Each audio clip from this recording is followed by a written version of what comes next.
Shalom Bapak Ibu Saudara-saudari yang dikasihi dan mengasihi Tuhan. Kita bersyukur hari ini Tuhan boleh memberkati kita. Mari sebelum kita membaca, merenungkan firman Tuhan, kita berdoa. Tuhan, terima kasih, kami bersyukur hari ini Engkau boleh berkati kami. Kami boleh ada sebagaimana kami ada, semua karena berkat kemurahan-Mu.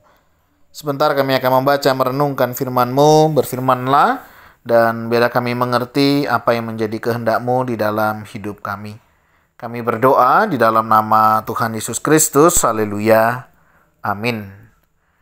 Ayat bacaan kita terambil dari 1 Petrus pasal yang kedua, ayat yang pertama hingga ayatnya yang ke-10. Saya akan membacakan ayatnya yang ketiga. Jika kamu benar-benar telah mengecap kebaikan Tuhan, dan datanglah kepadanya batu yang hidup itu yang memang dibuang oleh manusia, tetapi yang dipilih dan dihormat di hadirat Allah. Ayatnya yang keempat ya. Nah, Bapak Ibu Saudara, demikianlah firman Tuhan. Mari kita merenungkannya. Kalau kita melihat perikop ini berbicara tentang Yesus Kristus batu penjuru. Ya, kalau kita melihat ayat 1 sampai 10 memang menceritakan tentang Yesus sebagai batu penjuru. Nah, ketika kita sudah tahu ya Yesus sebagai batu penjuru.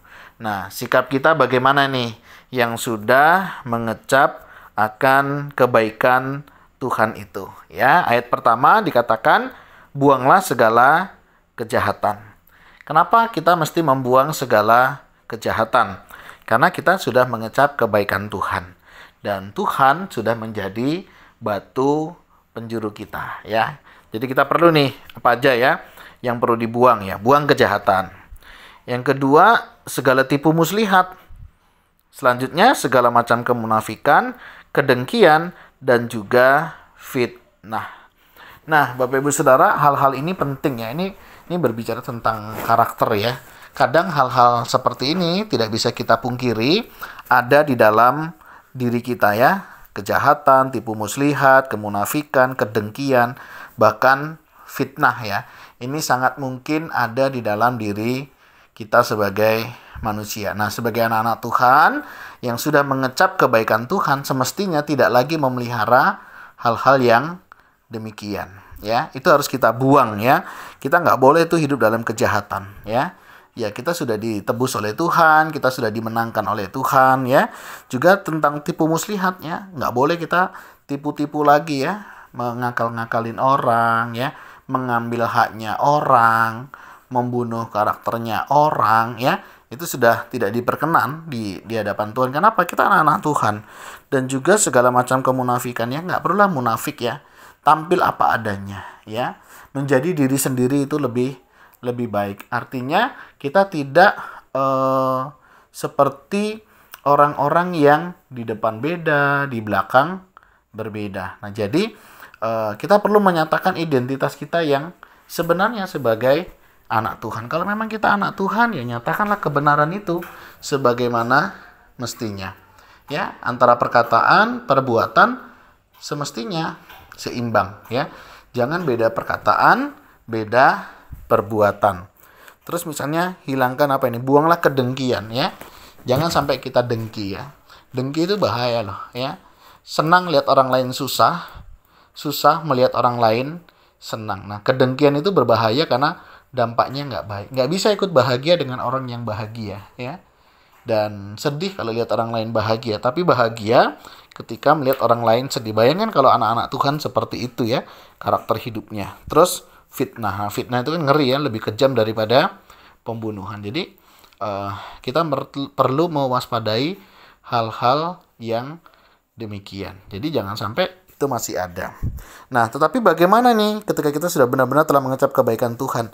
Ya jadilah sama seperti bayi yang baru lahir, yang selalu ingin akan air susu yang murni dan yang rohani, supaya olehnya kamu bertumbuh dan beroleh keselamatan. Artinya apa? Kerinduan kita itu menyenangkan hati Tuhan. Rindu sesuatu yang murni ya, firman Tuhan lah yang menjadi makanan rohani kita. Nah, bagaimana Ada nggak rasa haus dan lapar kita untuk kita boleh datang pada Tuhan? Ya, apalagi misalnya ini hari Minggu. Ada nggak kerinduan kita untuk beribadah, untuk memuji, memuliakan nama Tuhan? Semestinya kita hidup dalam hal-hal yang demikian. Ada rasa haus dan lapar akan firman Tuhan. Nah, setelah itu ya kita datang pada Tuhan ya, dan kita hidup di dalam Dia. Nah, identitas kita itu jelas ya. Kamulah bangsa yang terpilih, imamat yang rajani, bangsa yang kudus, umat kepunyaan Allah sendiri. Nah, ini identitas kita. Tujuannya apa? Supaya kamu memberitakan perbuatan-perbuatan yang besar dari Dia, yang telah memanggil kamu keluar dari kegelapan kepada terangnya yang ajaib. Jadi, kita yang sudah mengecap kebaikan Tuhan, kita ingat dulu kita siapa. Sekarang kita siapa? Dulu kita ada di dalam kegelapan. Tuhan panggil kita keluar sehingga kita hidup dalam kebenaran. Nah, sebagai orang-orang yang sudah dibenarkan, mari kita mengecap kebaikan Tuhan itu, saksikan perbuatan-perbuatan yang besar yang sudah Tuhan Allah kerjakan di dalam hidup kita. Kamu dahulu bukan umat Allah, tetapi sekarang telah menjadi umatnya, yang dahulu tidak dikasihi, tetapi yang sekarang telah beroleh belas kasihan. Nah, jadi Bapak Ibu Saudara, mari setiap kita yang sudah mengecap kebaikan Tuhan, kita tinggalkan cara kehidupan kita yang lama. Mari kita lakukan, kita nikmati, kita jalani hidup yang menyenangkan hati Tuhan. Ingat, kita dahulu ya dari kegelapan, Tuhan sudah keluarkan kita, Tuhan sudah angkat kita, dan kita menjadi anak-anaknya. Kita beroleh hak yang istimewa ya. Kita adalah orang yang terpilih, imamat yang rajani, bangsa yang kudus, umat kepunyaan Allah sendiri ya. Ini identitas yang Tuhan berikan di dalam diri kita. Mari kita nyatakan dalam sikap hidup kita ya. Hari ini hari Minggu, mari kita datang kepada Tuhan dengan penuh sukacita, dengan hati yang rindu senantiasa memuliakan nama Tuhan, dan kiranya Tuhan menolong menyertai kehidupan kita.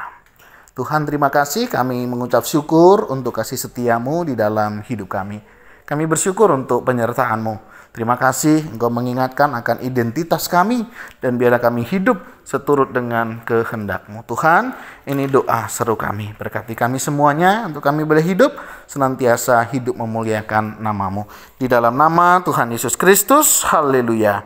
Amin. Bapak Ibu Saudara, demikianlah renungan kita hari ini. Kiranya Tuhan Yesus memberkati kita sekalian. Shalom.